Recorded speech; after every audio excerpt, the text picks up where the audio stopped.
Hello and welcome to another revved up edition of Saved by the 90s. My name's Adam Patterson. With me today is the guy who may be young, but has always been a Gen Xer at heart, Mr. Ken Bakley. Hey, Ken. Hello. Okay, I'll take it. I'll take it. This week on the show, we're taking a departure from our normal movie format to discuss an obscure TV series that only lasted 4 episodes, but featured a treasure trove of big names and provides perhaps one of the most distinct time capsules of the decade that I've seen. Airing on Comedy Central on February 4th, 1995, and shot on Hi 8 video, the first of its kind, Hi Octane was a show conceived by Sofia Coppola, starring Coppola alongside her classmate and friend Zoe Cassavetes, and produced for a measly $30,000. Both of the hosts were in college at Cal Arts at the time. I believe they actually dropped out to do the show. And the show is a bit of a mishmash of interviews, sketches, and music performances highlighting the best of the 90s art and fashion scene. 3 of the 4 episodes are currently available on YouTube. We'll talk about that 4th episode later on. So this month we decided that we're going to take a deep dive into each episode and the cultural influence that this short-lived program had on society. So you have Sofia Coppola and Zoe Cassavetes making this no-budget show when they're in college, leveraging their fame and social status, and giving us a little glimpse into the sort of Hollywood it girl scene of the 90s. Ken, let's just kick it off. Do you want to just go through each episode in order and then maybe sprinkle in our thoughts about the show as a whole as we discuss each episode?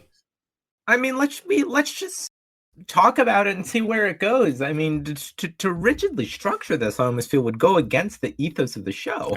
That's a good point.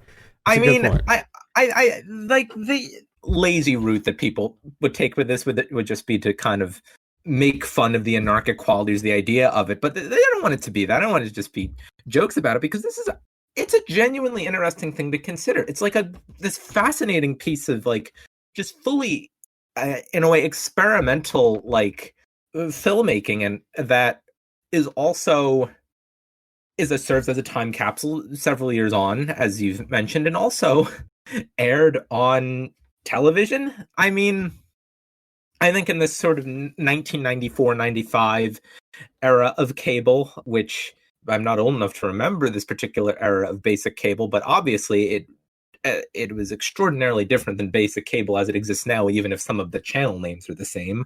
It's fascinating because it is just this veritable like parade of cameos from all sorts of people in different fields of art, in music and in fashion and in filmmaking, and just like New York and LA society of the era. I have so many thoughts on this on one hand, but also I don't know if I could break it down to episodes, because even though I watched the 3 episodes on different days, actually, it just all converges together as this one idea, like this tone piece in my mind. Yeah, I completely understand that sort of mindset when it comes to this show, because the show is, as I mentioned, like a hodgepodge. It's all over the place. It's very kinetic. It's like you take, and I think that they maybe even mention this in an interview at one point, but it sort of started as an idea, like as a zine. You know, you take 90s zine culture and you convert that into a show, and that's what this is. It's a mixture of all kinds of different things. There's no structure to it, really. It's just sort of all over the place. You have like in one episode, in the pilot episode, you have this like weird kind of sketch thing at the beginning, and then you have like Sofia Coppola and Zoe Cassavetes, who are the hosts of the show, as I mentioned, going to monster truck school, and that episode is sort of that adventure of theirs is sort of intercut throughout that episode. And then you just have random encounters with celebrities. You have these sort of strange interviews, and it's all very hastily thrown together. You have this like very crude handheld camera work that's sort of prevalent throughout the whole show, and it has this like ultimate sort of DIY veneer to it that looks horrible, but at the same time perfectly complements the kind of scrappy art house vibe of the whole thing. Yeah. I find the whole thing very fascinating. Yeah, to the degree to which the idea of like it doesn't look good, it looks, jumpy, it looks hard to follow.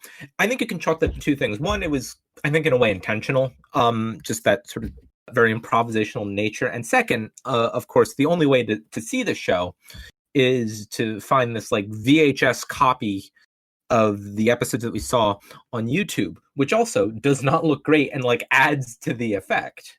Right. Yeah. I mean, like I said, I think that this was the first TV show actually shot in high 8 video. So if you're familiar with high 8 video, it does not look good, like by today's standards to begin with. It's like one step above home video quality, like home camcorder quality. So it's just a little bit above that level. If you've seen like skate videos of the 90s, that's sort of what we're looking at here. It had a very early Spike Jonze skate video style to it. I mean, they even use like fisheye lenses and stuff throughout it. So if you've ever seen any of those sort of classic 90s skate videos, that's kind of the look of the show. And again, I love it. I think that it works in its favor. Looks like yeah. I like the grungy look to it. Yeah, no, it looks like a style that was then co-opted by commercials several years later. Yeah, and maybe that's something that we'll touch on multiple times, but this is a show that I think was entirely too far ahead of its time. I think that when you watch this show, you'll see shades of many things to come in sort of the pop culture TV sphere. It almost has this, the way that it's edited almost has this sort of anti-comedy feel to it that, you would see Tim and Eric use later on down the road, where you have these like really awkward cuts where it like sort of zooms in, and there's just a lot of elements that you see a ton of later on down the road that in the beginning days of 1995 you just didn't see things like this. Mm-hmm. And also the fact that this was on Comedy Central, it felt like more of an MTV show. In fact, I know that Zoe Cassavetes, I believe, would go on to work on House of Style. And when you watch this show, if you've ever seen MTV's show House of Style, there's definite comparisons, especially on the fashion side of things. So when you, and I think more people that were involved with this show ended up going over to House of Style. So when you see those two shows, I think there's similarities there, but this felt more like an MTV show to me than a Comedy Central show. It wasn't necessarily even a comedy show. So I'm not sure how Comedy Central ended up with it. Yeah, I was wondering about that. And I think there is something like knowingly comedic about it, like just this idea that it's just these things that are thrown together and nothing in it is like intrinsically supposed to be like in your face comedic, but I think it is just that nature of juxtaposition, that nature of like everything is pieced together, you are just jumping between all of them, and that it's just like this kind of is that it kind of like lives in its own absurdity to the point where it does feel like a piece of like, I think as you said, almost like surreal comedy, but it's all in the construction of it. It's all in the like the way it's presented. Looking back at the sort of time capsule aspect of it, you have Sofia Coppola and Zoe Cassavetes, who, as you probably all know, are the daughters of great Hollywood directors, and they were growing up. They had certainly different upbringings than most of us have, and they had a lot of rich and famous friends and a lot of friends in the art world and in the fashion world. And they just were like, hey, you know what? Let's just take a camera and, shoot some stuff with our friends and the people we know and the people we hang out with. And it turned out to be this kind of really interesting chronicle of what that art scene was like in LA and New York during this time. And you end up with these really fascinating interviews with like Nicolas Cage and Naomi Campbell. And there's a whole sequence when the Jenny Shimizu fixes a loose belt in her car. And like a lot of these they're a really fascinating interview with Martin Scorsese with there's like a baby crawling around the whole time. And you see things like that. You're just like, this is incredible. Like the Beastie Boys interview. They're asking in separate interviews, they're asking Andre Leon Talley and Anna Wintour how they would describe something being high octane. There's in the second episode, oh no, it's the first episode actually. There's a scene when they are just riding around in the car with Gus Van Sant as he's going to set for whatever he's shooting. Maybe he's shooting To Die For, actually, because To Die For came out in 95. Great movie. And that, unless it was like for one of his music videos or something, but at any rate, like Gus Van Sant's there talking about the future of filmmaking and how cameras are becoming so small that you can like put them on the actors' pockets and stuff. And to see interviews like that from directors who are, prophetically describing what will be our inevitable future, what is our present now, is kind of fun and interesting. And then also like just the fact that the driver goes to the wrong location and he's like, oh, we got to go back now. And he was getting all pissed. Yeah. I mean, those interviews are interesting, like especially the Van Sant interview, because you do get the indication that for a lot of these people who are being interviewed, it is just a more like it is a context where they can kind of engage in a kind of energy that you otherwise wouldn't really get to in like doing junket press or something for a filmmaker or an actor, because those are all very rigid. The parameters of what you're talking about are going to be very rigid and very repetitive.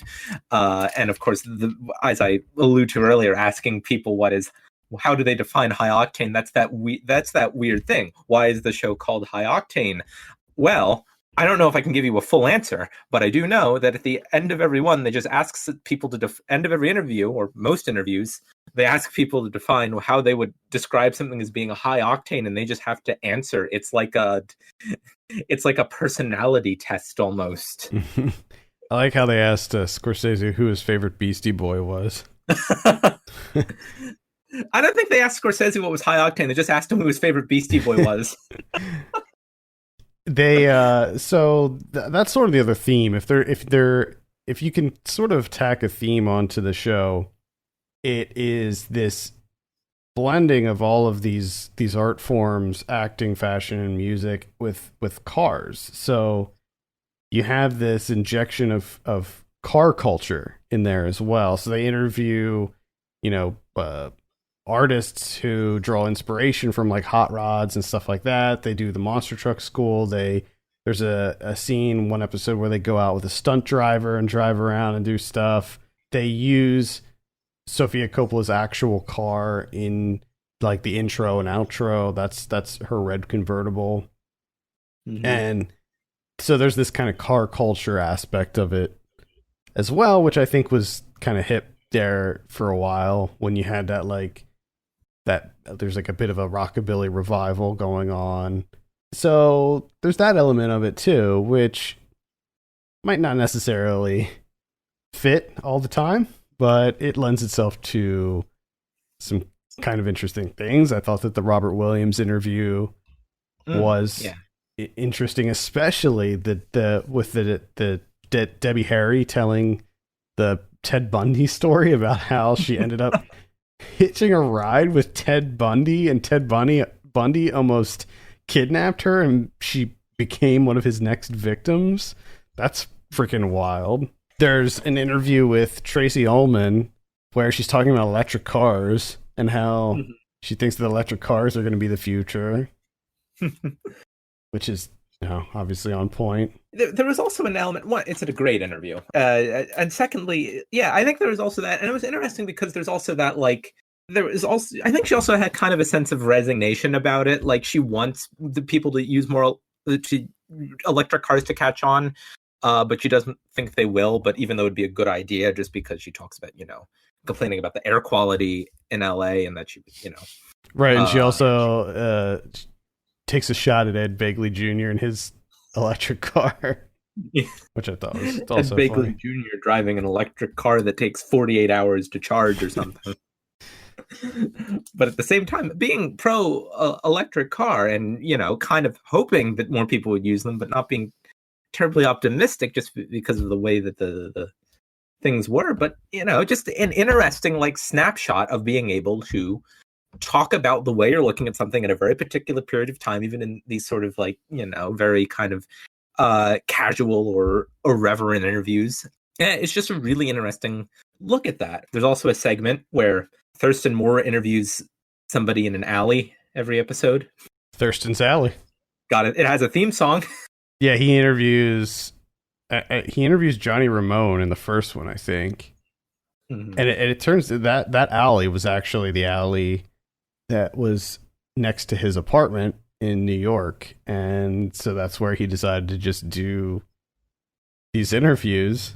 And it was like literally on the street too. It was like literally in the alley. He would set up a chair, which I think is brilliant. Never seen that before. I wish I would see it more. And then they did I don't know if that's where they did the fashion show, but they did an ex-girl fashion show that was in the streets of New York, and Chloe Savini was in that. She was one of the models. So lots of really interesting stuff. Like, I can completely understand why it's a show that didn't necessarily gain much traction at the time, because it's all over the place. It's a very messy show. It just kind of throws things at you, and even when you have really great segments, like, they only last. It definitely plays into the sort of kinetic, almost schizophrenic style of things, the in-your-face style of things, and then that happened a lot in the 90s. But it was almost so much that you couldn't latch on to any one thing, because as soon as you started getting invested in an interview or a musical performance, it was over and they were on to the next thing. And you're just like, whoa, well, like, what's going on? It's moving so fast. Like there's like a bit with Keanu Reeves in the first episode when, like, for whatever reason, his motorcycle broke down, and they just happened to find Keanu Reeves. Yeah, it is a show where you're looking at it and you're thinking it's incredible that we have this much of it to look at, but you also can't imagine how sustainable this idea in this format would have been in the long term. So maybe it is a show that is just so seemingly predestined to kind of be there, but not necessarily. Like, you, since just by the nature of it existing, you can't imagine it lasting just because it moves so quickly, I guess. And I honestly don't know if they ever planned on doing more than just the 4 that they did. I don't think that Perhaps that was not. ever. Yeah. Because I read an interview in, I believe it was LA Weekly, back when the show first came out, and that's how I figured out. That's the only way I was able to figure out the actual premiere date, because in the LA Weekly article, it says it premieres tomorrow on Comedy Central. So then I had to look at the date of when this was originally published. So, and that got me to the premiere date, because there's actually very, very little information about this show online. And in that interview, I sort of got the impression that they did all 4 episodes at once, and they didn't really plan on doing more, because they said it took a really long time to shoot everything and put everything together. And I think the truth of it was that the 2 of them were just involved in so many different things, and they were so young at the time, and they they had like a million things going on in their careers, and I think that they were just trying to dip their toes into everything. I think at this point, Sofia Coppola had a clothing line out as well, so they were just trying it all out. And so I don't know if they ever really meant to continue doing this. Yeah. Now that you mentioned like the nature of it is fascinating. The nature of how little it seems to be about the show in the world, even though it is from well-known people featuring many, many other well-known people, and that it is something that is so fascinatingly of its own and so like almost ahead of its time, as you were saying, that even in the spaces that it doesn't quite work or it doesn't quite flow or feel as well contained as it might have worked better if it maybe put together a little bit differently, it is just so fascinating that it's kind of strange that there is so little information about it. There were, I don't know, maybe this kind of will lead us into a discussion that we had at quite at length yesterday. You were texting me a lot about this mystery that kind of came from looking for information about this show, because it does, there were a couple articles written about it recently, and I think something that comes up in one of them is, from these YouTube links, which seem to be the only place the show exists, we can only find 3 episodes, even though it seems that there was a 4th. Mm-hmm. On IMDb, it says there's 4 episodes, but as we all know, IMDb isn't like the definitive be all end all, like this is what it is, because it's all user submitted information. So things on IMDb could be wrong. So I was sort of under the impression, first of all, I didn't know that there were only 3 of the episodes available on YouTube. So when I found that it was missing the 4th episode, I looked for it everywhere. I couldn't find it. I look on IMDb. It says there are 4 episodes, but then one says pilot and one says episode 1. So I was thinking, okay, maybe those are one and the same, and there's only 3 episodes. But then the more that I dug into it, the more that I started to find perhaps there was a 4th episode. Then I found a dead link to some random website that had a thumbnail from the 4th episode. So I was pretty sure that one existed at that point. And then I looked at the tags that were associated with that and saw that Richard Simmons was listed as the tag. So it looked like in episode 4 they interviewed Richard Simmons. So then I searched for that and found a couple articles mentioning that during the show they did interview Richard Simmons. So by that point I knew that there was a 4th episode. And then later I found an interview with Sofia Coppola and Zoe Cassavetes on the Jon Stewart show back in 1995 when they talk about it, and they say in that interview that there's a 4th episode. But as much as I searched for it, and I looked for several hours, just deep diving, trying everything. Like I searched, I tried to look, obviously I looked through the Internet Archive for it. I tried to scour through old interviews with Richard Simmons, so I would try to go at it from that angle, and the most I could find was an encyclopedia.com article about Richard Simmons that mentions it. Mm-hmm. And then I saw also on the tags for that episode on that dead link that George Barris was also mentioned, which sort of follows the theme that each episode they seem to interview at least one car guy.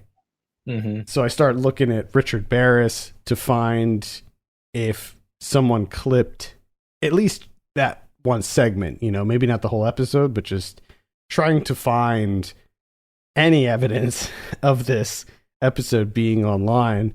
And I just couldn't find it anywhere. I'm wondering if maybe there was a musical performance in that episode that ended up getting content ID'd on YouTube, and maybe it was on YouTube at some point and got taken down. But as far as I know, that episode no longer exists anywhere on the internet. It is lost media. Yeah, you sent me a screenshot of the tags from that website. And first of all, I feel bad for Zoe Cassavetes because she's not even mentioned in the tags. Richard Simmons and Sofia Coppola are, but not her. And it's not simply George Barris. The tag says, and George Barris. Yeah. Clearly, they don't know how tags work. No, they do not. But the Meat Puppets is also a tag, and that makes me wonder if maybe there was a performance by the Meat Puppets, and that that triggered a content ID. I doubt it, considering like even on the other 3 episodes, they have musical guests. Like Beck is in the first episode. We mentioned Beastie Boys are in the second episode, but they don't do like a full on. They don't play a full song. It's usually just like little clips and stuff. So I don't know what happened to that 4th episode, but I would love it. Also, in that LA Times article, I found there's one quote that says it talks about some of the segments throughout the show, and one says Sofia's dad discussing the same being the future of cinema, while up to his well-furred chest in a swimming pool, Zoe and Sofia lazing by his side. And I don't remember that in the other 3 episodes, so I think that that's part of the 4th episode as well. Mm-hmm. Interesting. Like, yeah, you were telling me all about this mystery, and I was like, yeah, this is fascinating. You've got to mention this on the show, on the podcast. So, it's like, so I was able to piece together what the show consisted of. So like obviously the Meat Puppets are in there. Maybe that's the Thurston's Alley segment. You got Richard Simmons, James Worthy's in there as a tag. Lowriders, maybe that's another car segment, and then George Barris, and then from that LA Times article, it seems like Francis Ford Coppola is in there too in an interview. Mm-hmm. So I would love to see it. I mean, you can see the little thumbnail image, which is still up. That's still, you can at least see that, but looks like a cheerleader. Maybe they do some sort of cheerleader sketch. I don't know. That's the thing, is that I think we can. This is great. I mean, you're really piecing together a lot here, and it all sounds very plausible. But that's also the thing, is that we can only get so much of the puzzle because it'll all be very small pieces. Like, if it sounds like a lot, like the idea of the show is that all these things put together would maybe fill 10 of a 20-minute episode. Yeah, because as I mentioned, everything moves so fast on the show. Yeah. And most segments, like some segments are only like 30 seconds long. Like some of them are really quick. So, I don't know if that's the whole episode or if there's more pieces to it. I will say also that the clip or the dead link of the episode, it was on YouTube, but when you click on it, it says that the account associated with it has been terminated. So, which is weird. Yeah, which is weird because the other 3 episodes are on YouTube from the same channel, and they're all the videos uploaded from the same channel, which still exists. Yeah. Yep. And as you mentioned, there were several articles written about this show last year, which is really weird because I didn't see those articles until I started researching this show. And I don't know, like, did these, I have no idea what caused this, like, remembrance of this show, but it's strange. I mean, presumably one of the articles maybe triggered the other one, but I don't know. It's weird that this show just suddenly, made a resurgence. Mm-hmm. Well, yeah, I just pulled up one now from Vogue where they actually do talk to Sofia Coppola and Zoe Cassavetes, and I think it kind of to our idea from earlier about kind of the nature of the show coming together. Sofia Coppola's quote is, "It was what we were into and what we had access to. It wasn't a comedy show. I don't really know how they let us develop it."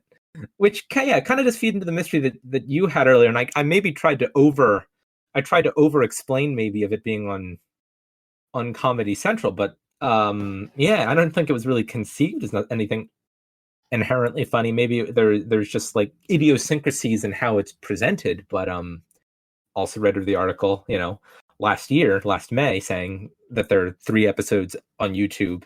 So then that makes you then so whenever the 4th episode was there, it was not there in May of last year.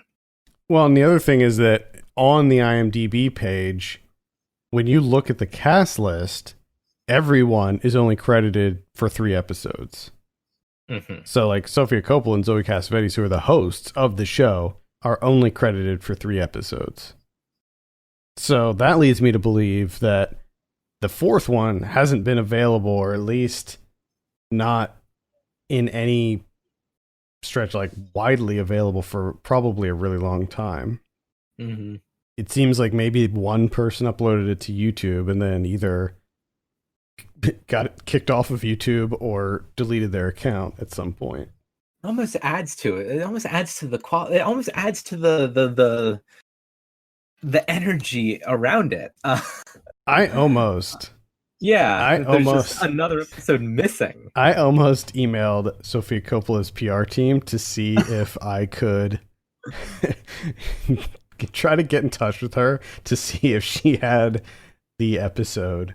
But then I didn't have the time and decided that I wouldn't bother her to do that. Because I mean, that's probably an email that neither she or her team have ever gotten before. Then again, both she and Cassavetes are interviewed for this Vogue article, so I mean, maybe.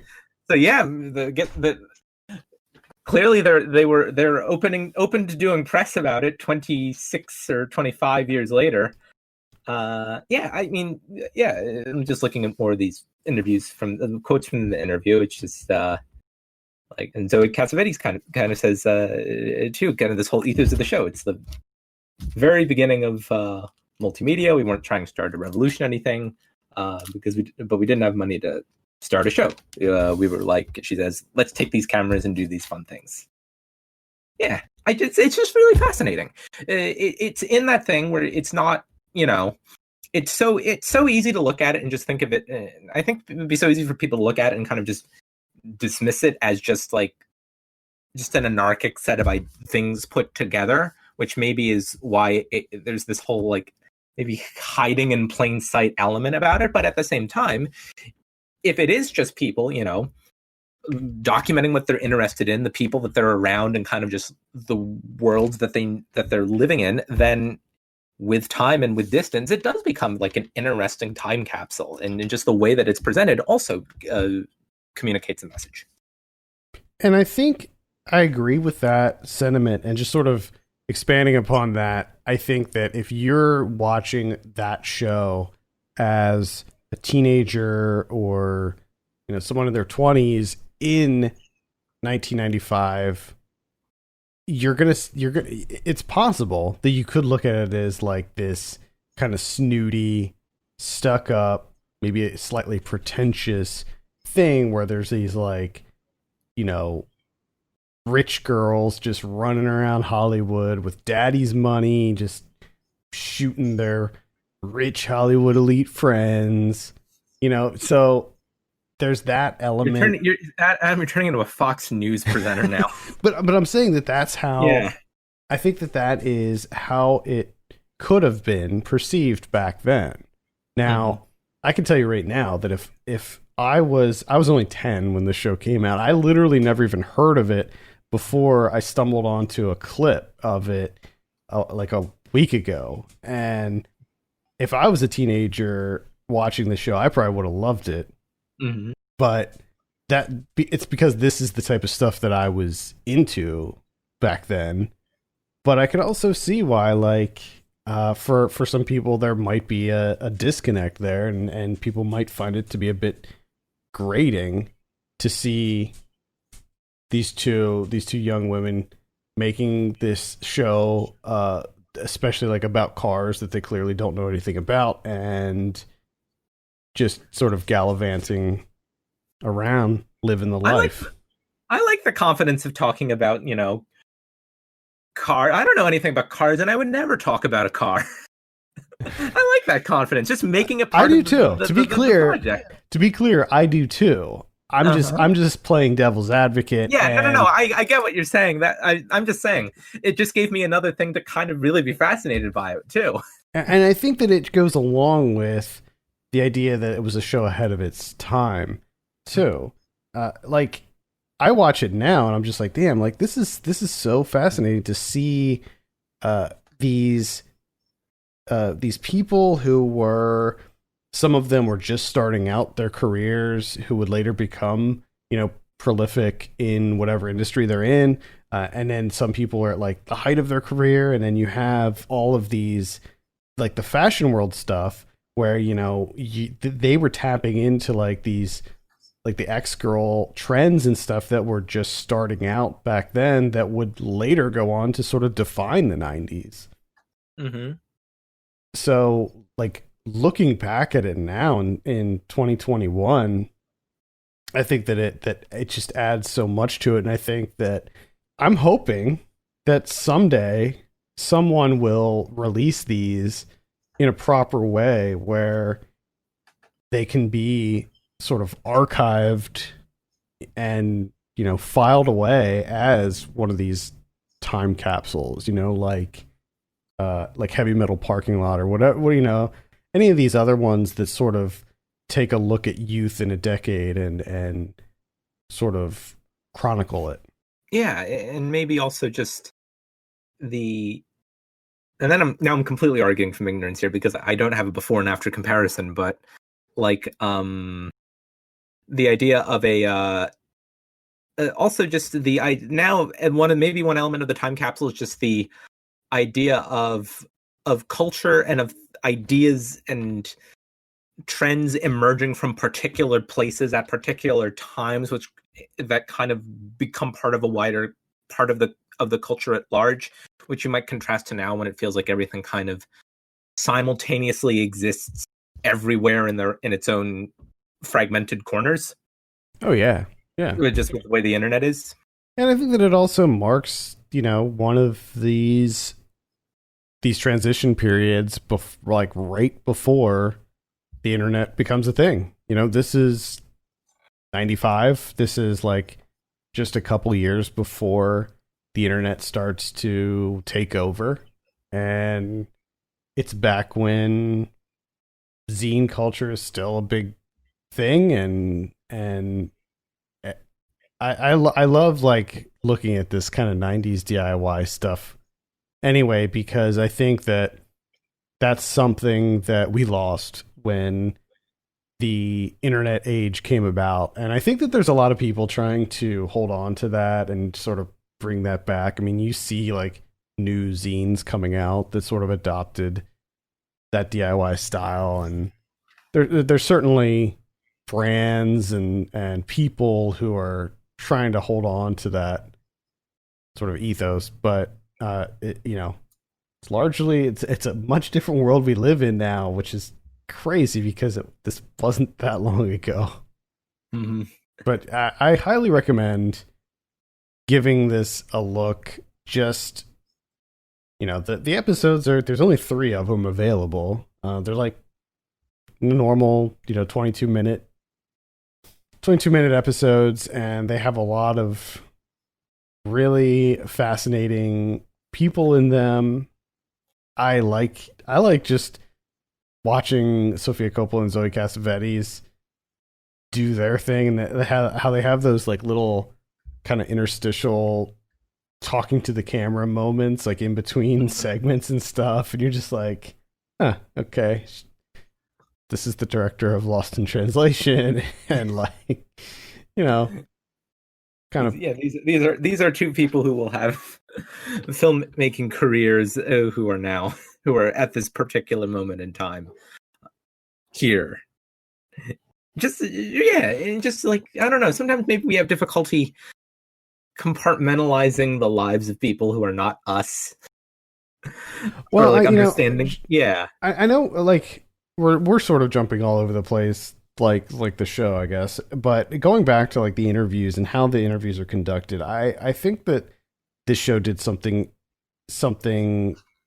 that maybe only a show like this could do, where the people conducting the interviews are clearly have an intimate knowledge or relationship with the person that they're interviewing. So these are clearly family friends, people that they've worked closely with. I think in the case of a lot of these people, maybe people that they grew up with, with these two young women literally being born into the industry and growing up on movie sets, with their dads.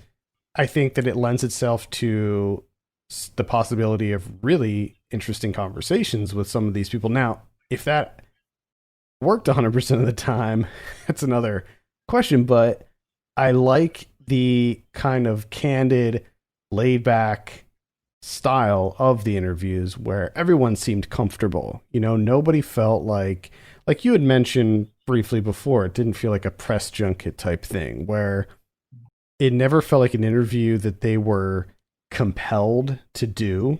It just seemed like a natural, casual conversation that they were having with someone that they knew, someone who was a friend or like a family friend or associate or whatever. And I think that it's hard to capture something like that that feels so natural.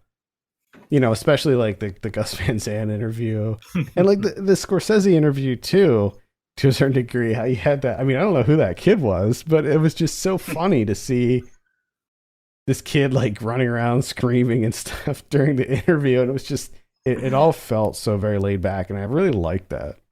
Mm-hmm.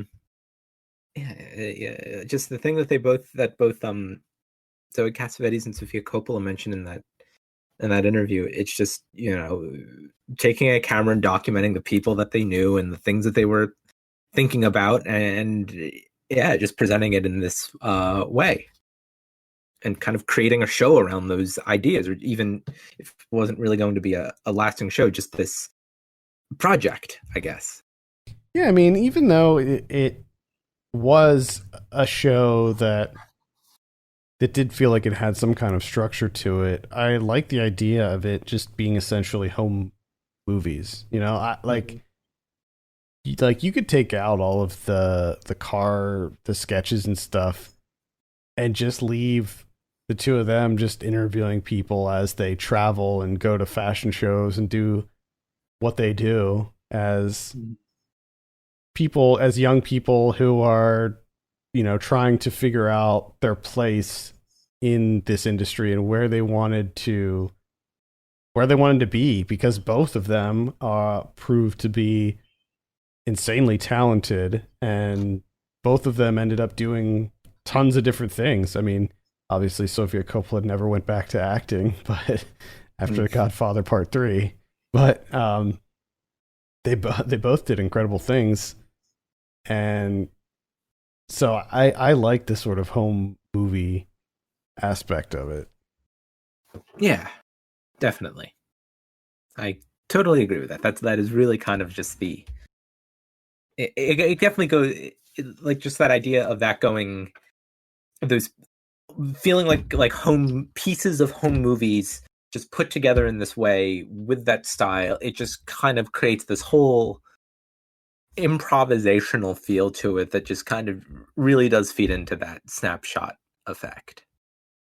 And Nicolas Cage was in it too, so Yes. it wasn't like he got nuttier as he got older. Like he was a nut back then too. He was pretty wild back then. So Cage was always Cage. Mm-hmm. Which is, I love to think about the fact that they're cousins, him and Sofia Coppola. I guess I should also mention that Dewey Nix was the director of this show. He and Sofia Coppola developed the show, and he ended up being the director on it. And he did one of, in my opinion, one of the most underrated comedies of the early aughts, and that was 2002's Slackers, which to this day I will defend with my life. Featuring, as I believe we've named him before, one of our honorary co-hosts, Devin Sawa. Mm-hmm. Yep. Yeah, and another Coppola, Jason Schwartzman in there. Mm-hmm. All right. Any closing remarks about High Octane before we close it out this week? It's fascinating. It's keep coming back to that word, but it is. It's just so compelling in its own way, and it doesn't always really succeed, or you kind of can't really feel like you're able to wrap your head around it, and maybe that's intentional. But yeah, I would say there's 3 episodes existing in the world as we know it, as so far as we know, and have a look. They're 20, 21, 22 minutes each. Yeah. And I'll embed all 3 episodes in this show's page. And if for those of you listening, let us know if you want to see or hear rather more episodes like this where we deviate from movies and talk about any specific TV shows, because I like the idea of taking a deep dive into a more obscure or show that just sort of didn't have a fair shake back when it came out in the 90s. Or just any kind of like piece of media that isn't necessarily a film. I mean, or just any kind of just anything that would let us have like a discussion on this level. That we don't really get to do when we're kind of like moving between 4 movies in Right. in a show. This was a really good opportunity, I think, and I think it's come out pretty well. Yeah, I like the opportunity to dig in and do research on some of these different things. I mean, it's a lot of fun to me to sort of scour through the Internet Archive and try to find bits and pieces of a show that's largely forgotten by a lot of people. And I have other ideas for shows that we can cover. I have them lined up for future episodes, but I'm sure that there's a lot of really great 90s TV shows or other media properties out there that I either forgot about or wasn't aware of, and I would love the opportunity to dive into more of those in the future. So, let us know if you liked us moving away from movies for a month, and we'll consider doing more of that. I mean, we're probably going to do it anyway, whether you like it or not. So, I mean, in previous episodes, we did often take the opportunity to talk about some TV in the middle of it, or something else, or some. I remember, there were months when Christmas episodes where we talked about, like toys and trends there, and yeah. So yeah, I like I just like, even if it's not just the ability to talk about things other than movies, to kind of form this greater part of our ongoing discussion. If you happen to have the 4th episode of High Octane, please let me know. Please reach out to me. I will, if you send it to me, I'll post it on YouTube, on our YouTube channel. I'll upload it to the Internet Archive too, which will keep it safe. And I was actually thinking about downloading the 3 episodes that are currently on YouTube and posting them on the Internet Archive, because there's literally nothing about this show on the Internet Archive. And I feel like it needs to be in more than just one place, because right now there's only that one channel that has the episodes up. And they're not good quality, but they're the only ones that exist. So I'm thinking of pulling them off of YouTube and just adding them to the Internet Archive myself, because I'm just afraid that those are going to be gone, and then almost everything about this show will disappear. Yeah, all there will be like the articles about it that link to YouTube videos that won't exist anymore. It'll be us having this hour-long discussion talking about something that will make absolutely, like, even less. It'll just be completely an uninteresting, incomprehensible discussion to people who can't even see the show, because I feel like no matter what we're doing, it's hard to express exactly what it's like to watch this. Yeah, exactly. Yeah, exactly. I mean, but we always will have your, I think, absolutely fantastic deep dive into the search for a 4th episode, which was truly fascinating to me. Like, the entire time you were texting that thread to me, I was like just waiting for every next bit of a twist. every next twist to that. Yeah, it was fun. Yeah. I mean, this has nothing to do with January, but who cares? Yeah, I mean that's the thing. Like with January, I remember in the past we had some issues finding themes for January because January is typically a dumping ground for movies, and in some regards, I like putting restrictions on what we do. I like being forced to find themes because often that will yield some really interesting results. Mm-hmm. Rather than just keeping it completely open-ended and be like, oh, let's just do whatever we want. You know what? I feel like watching some sci-fi this month or, whatever. Mm-hmm. I like kind of forcing myself to go down avenues that maybe I wouldn't otherwise, or even maybe not even think about. But sometimes when something like Hi Octane gets on my radar, I don't want to be like, oh man, we got to figure out a way to fit this into the month, But actually, I mean, I didn't even know this. We could have done it for February since the show existed in February. I was about to say then we would have had the January problem, but then we're also going to have a February problem because February is also historically not terribly conducive to movies. I was trying to think. We've done 2 January episodes in the past. I'm starting to think of more, but I was trying to think of one episode we've done in January in just 2 seconds, and the only thing that came to mind was Aspen Extreme. A movie I can't remember a thing about other than it came out in January. Oh, and I seem to remember spending several minutes of that episode talking about the poster. I think about Aspen Extreme a lot. I love that. That movie is so funny. Mm-hmm. It's starting to come back to me now, but all I had was we were talking about the poster and there were 2 posters, and now I'm just going to summarize our Aspen Extreme. You can go listen to our Aspen Extreme episode. Or rather, the episode in which we discuss Aspen Extreme. We did not talk for 2 hours about... No, but we did talk about that movie for probably more than anyone has ever talked about that movie. I mean, that might be what I decide that I want to do for 2021 is just talk about more obscure movies, pull back from the more, well-known 90s fare and dig deep, go underground as much as possible with these. I thought you were going to say that this was finally the year we were going to do our long-promised episode, I think even from the first year where we were talking about doing just an episode about posters. I don't know how we would do that on a podcast. I don't either. I mean, that I think that's been the hang-up. And also the same with the soundtrack episode where we talk about classic 90s movie soundtracks. I don't know how to convey that in an audio-only podcast. No, I don't think it would work. It would just be us. It would just be us reading out track lists for movie soundtracks, and I just don't think it would be very fun. I mean, if any of our listeners do want to hear us just reading out track lists or talking about shades of orange on 90s movie posters like we did for our Aspen Extreme poster talk. If you want me to go through the Angus soundtrack track by track, let me know. And Powder. Mm-hmm.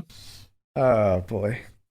All right, I think that's going to do it for this month's episode. Thank you so much for listening. I hope you all have a wonderful new year. If you have a moment, consider dropping us a review on iTunes. That would be very appreciated. And let us know what other obscure 90s TV shows you want us to cover by dropping us a line at 90s@filmpulse.com. Also, what posters and what soundtracks you want us to talk about. That's fine, too. Yeah, posters, soundtracks. Or you can contact us on Twitter and Facebook at 90spod. For Ken Bakley, my name's Adam Patterson, and this has been Saved by the 90s. Bye, everyone.